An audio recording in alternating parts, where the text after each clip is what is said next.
우리 시은 학생 세례 교육할 때도 제가 얘기를 했는데 제가 옛날 생각이 났습니다. 제가 고등학교 1학년 겨울방학이 되고 나서 그 시골에 작은 교회를 출석하기 시작을 했는데 이제 한 1년 지나서 제가 신학교 가기로 결심을 했고요.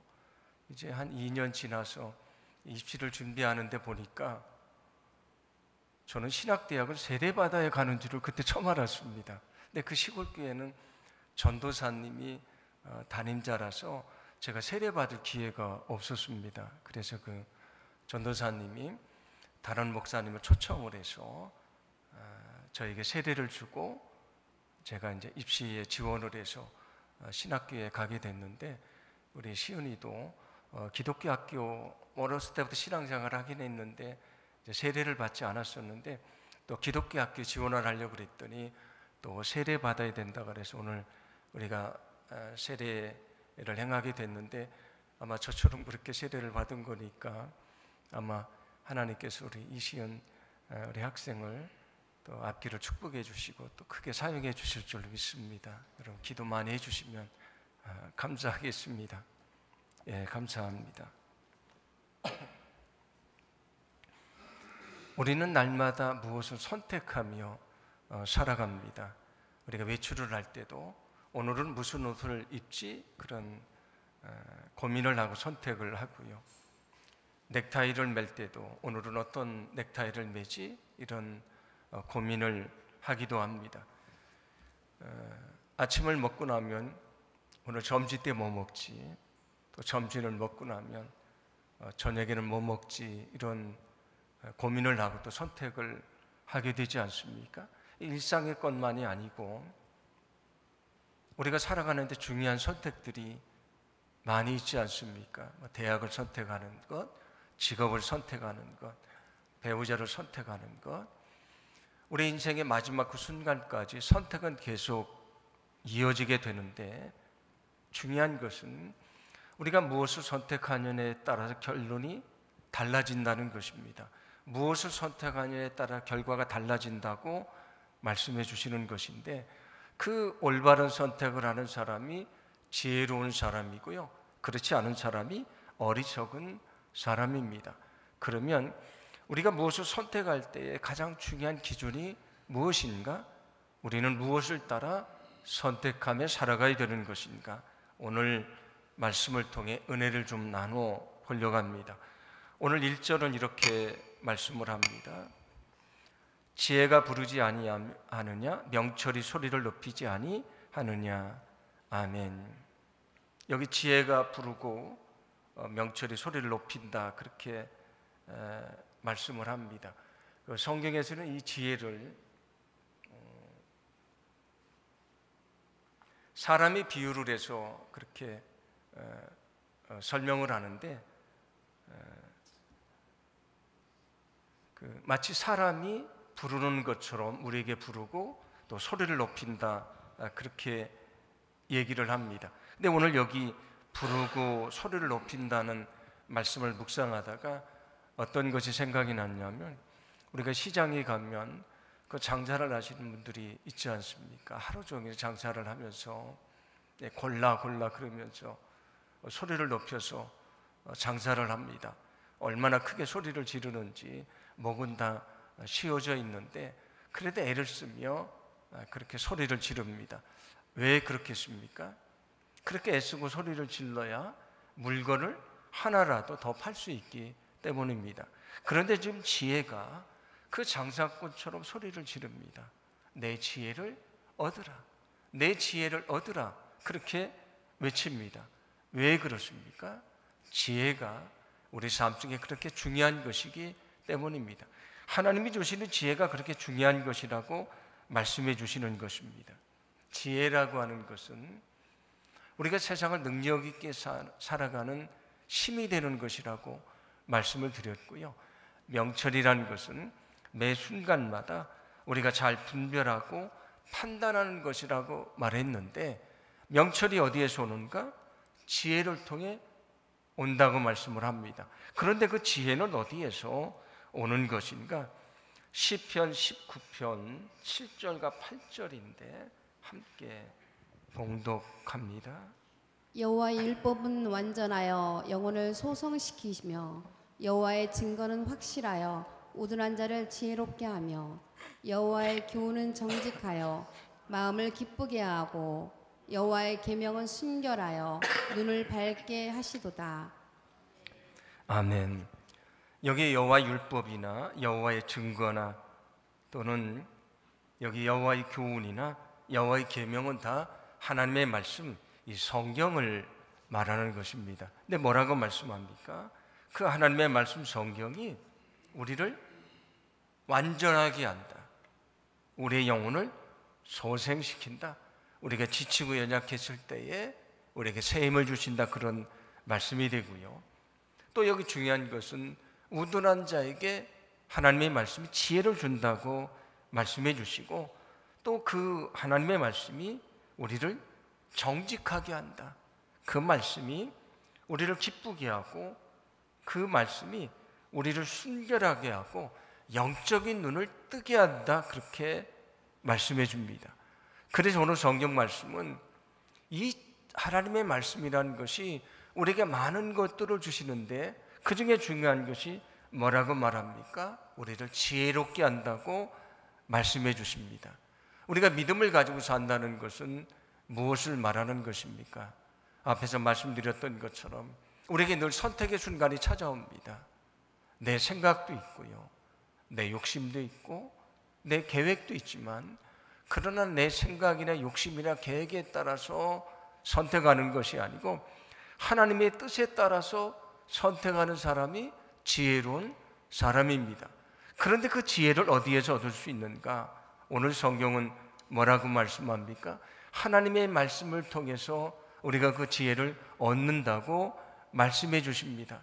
그러므로 우리가 선택해야 되는 그 순간에 나의 생각이 아니라 하나님의 말씀을 따라야 된다는 것을 여러분 믿으시기를 바랍니다.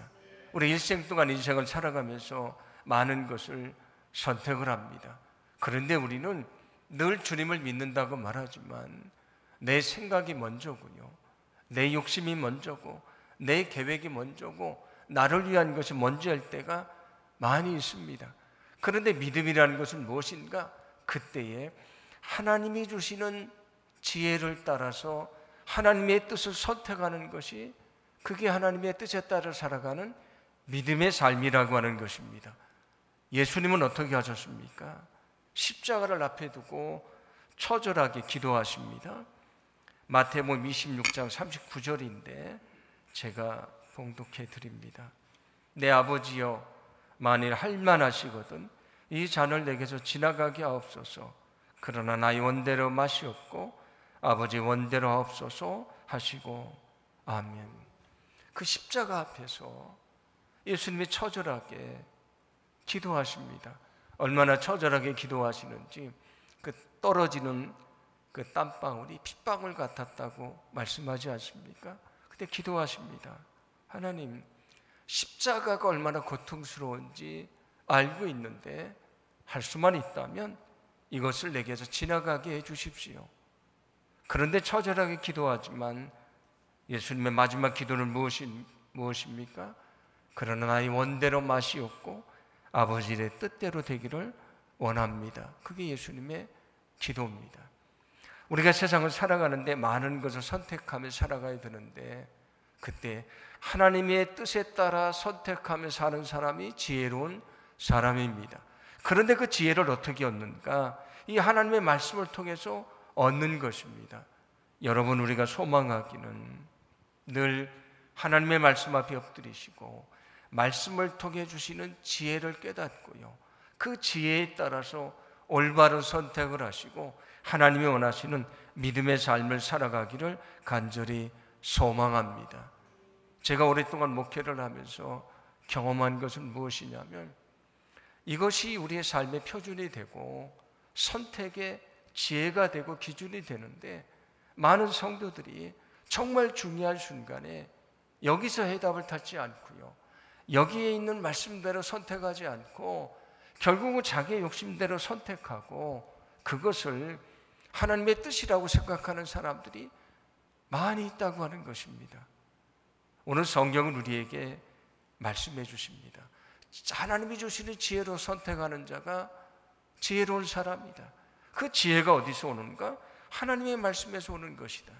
우리가 늘 말씀 앞에 엎드릴 때에 지혜를 주시고요, 하나님이 주시는 올바른 판단력을 가지고 우리가 주님의 뜻을 선택하며 믿음 안에 살아갈 수 있도록 주님께서 인도해 주실 줄로 믿습니다.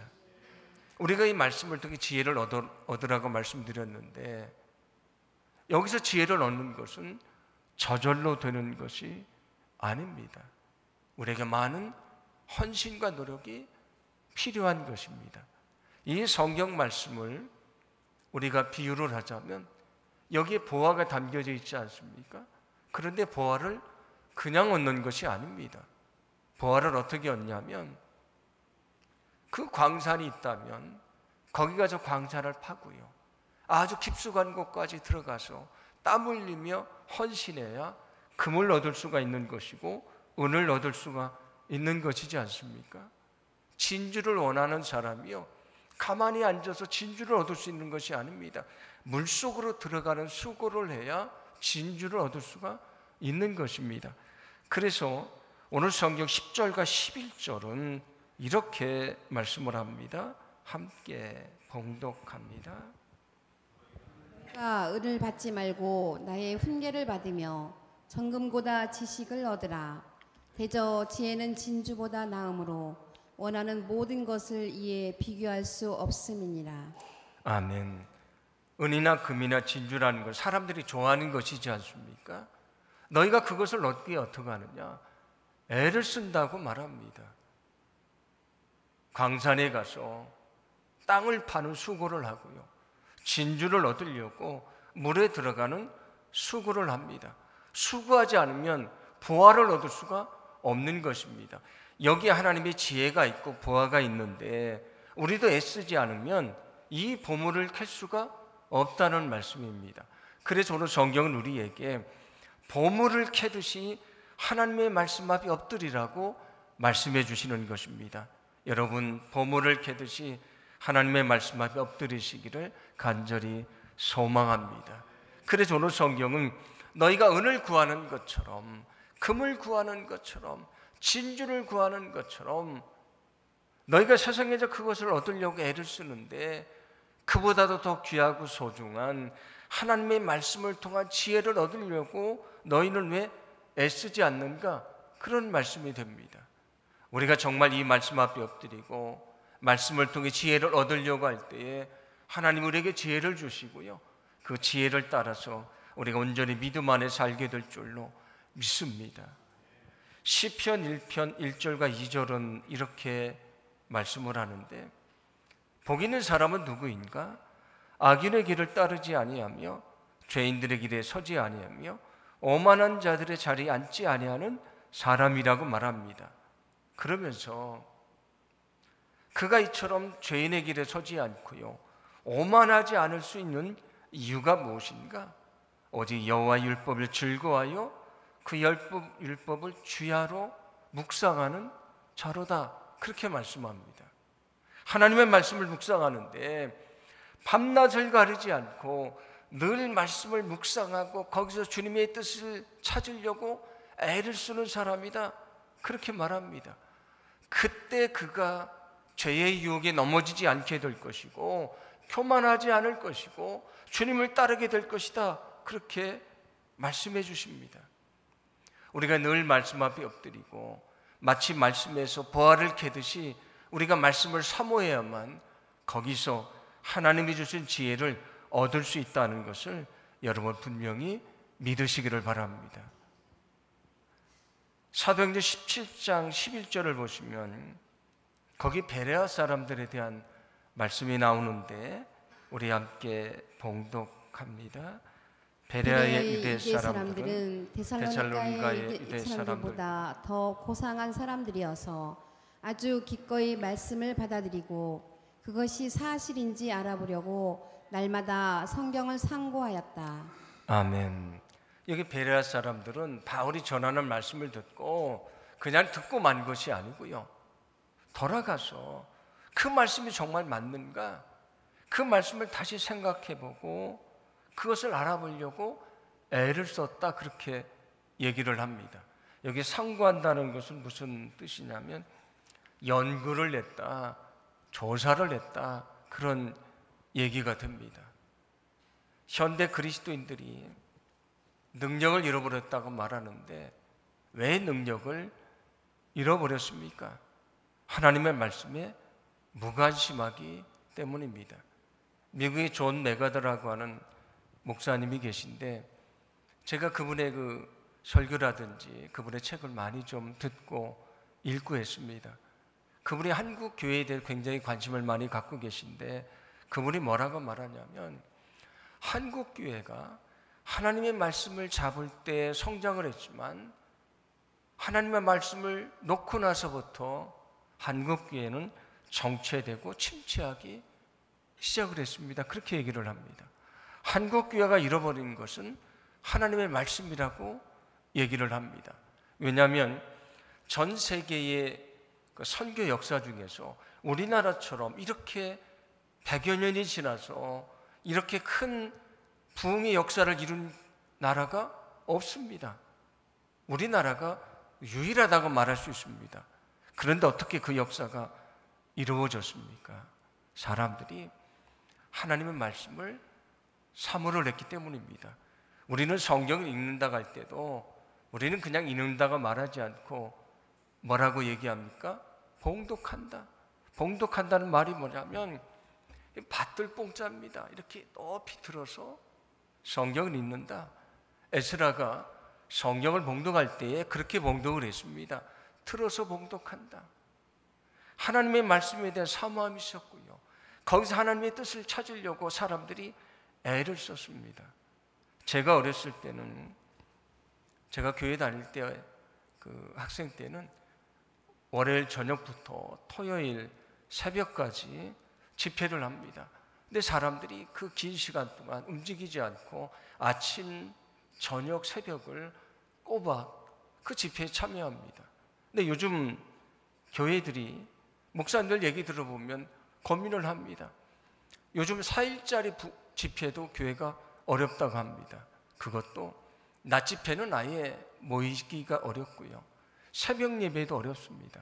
그래서 4일간 집회하는 것도 어렵고 3일간 정도 저녁 집회하는 것도 간신히 한다는 얘기를 많이 합니다. 그런데 우리는 어떤 전통을 가지고 있습니까? 하나님의 말씀에 대한 사모함을 가지고 있었던 위대한 전통이 있었습니다. 그런데 현대의 많은 그리스도인들이 하나님의 말씀에 대한 간절함을 잃어버렸습니다. 말씀에 대한 사모함을 잃어버렸습니다. 말씀을 잃어버리니까 능력을 상실하고 만 것입니다.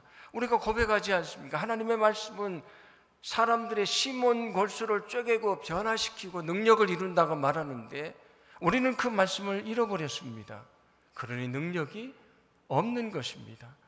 오늘 성경이 뭐라고 말씀합니까? 보물을 캐는 것처럼 간절한 마음으로 하나님의 말씀 앞에 엎드려라. 그 말씀을 읽어라.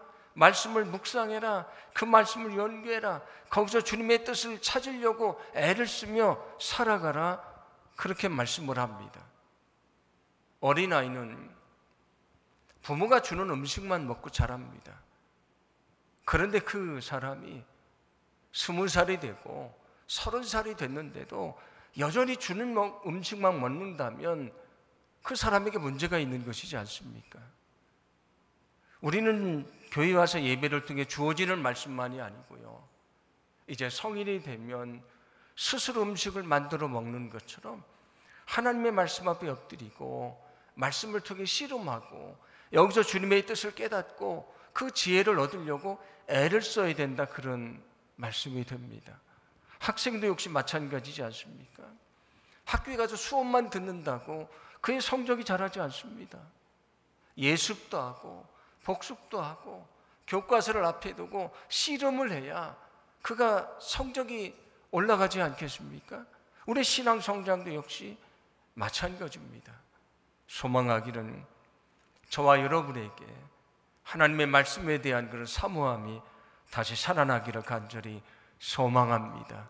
우리가 금을 얻기를 원하는 것처럼, 은을 얻기를 원하는 것처럼, 진주를 얻기 위해 물속으로 들어가는 것처럼 우리가 말씀의 깊이 속에 들어갈 때에 거기서 세상이 줄 수 없는 지혜를 얻게 될 것이고요, 우리는 그 지혜로 늘 믿음 안에 승리하는 그런 귀한 삶을 살게 될 줄로 믿습니다. 그래서 오늘 성경은 너희는 지혜를 얻으려고 애를 쓰라고 말씀을 합니다. 누가 그 지혜를 얻을 수 있는가? 오늘 말씀도 사람처럼 지혜가 이렇게 말합니다. 17절과 18절인데 함께 봉독합니다. 나를 사랑하는 자가 나의 사랑을 받을 것이며 나를 간절히 찾는 자가 나를 만날 것이다. 내게는 부귀도 있고 번영과 성공도 있다. 아멘. 지혜가 사람처럼 말합니다. 나를 사랑하는 자가 내 사랑을 받을 것이다. 나를 간절히 찾는 자가 나를 만날 것이다. 누가 하나님이 주신 지혜를 얻을 수 있습니까? 그것을 사모하고 그것을 찾으려고 애를 쓰는 사람입니다. 여러분, 우리 안에 하나님의 말씀에 대한 그 간절함이 다시 살아나기를 간절히 소망합니다. 여러분, 하나님 말씀에 대한 간절한 사람이 복된 사람인 것을 믿으시기를 바랍니다. 하나님의 말씀에 대해서 간절한 사람, 거기서 지혜를 얻으려고 애쓰는 사람이 복된 사람입니다. 우리가 늘 하나님의 말씀 앞에 엎드리고 이 말씀을 통해 주시는 주님의 뜻이 무엇인가를 분별하고 늘 그 주님이 주신 지혜의 뜻에 따라서 우리가 올바른 판단을 하고요, 하나님의 뜻에 따라 살아가기를 간절히 원합니다. 오늘 성경이 우리에게 말씀해 주십니다. 보물을 캐는 것처럼 여기에 보화가 담겨 있지 않습니까? 저절로 보물을 얻는 것이 아니고 애쓰는 자가 보물을 얻게 됩니다. 여기 하나님의 지혜가 가득 차 있습니다. 누가 얻을 수 있습니까? 말씀 앞에 엎드리고 애를 쓰는 자가 그 지혜를 얻을 수 있는 것입니다.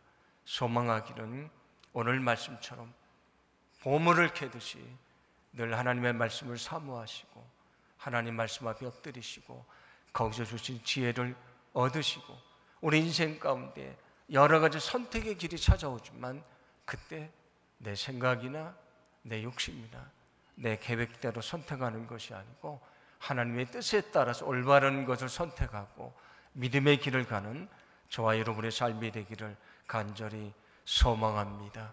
그때 얻게 되는 축복은 우리가 세상에 얻게 되는 보화와 비교할 수 없다고 말씀해 주시는데 이런 놀라운 주의 복이 우리의 삶 속에 넘치기를 간절히 소망합니다. 오늘 말씀을 기억하면서 우리가 기도하기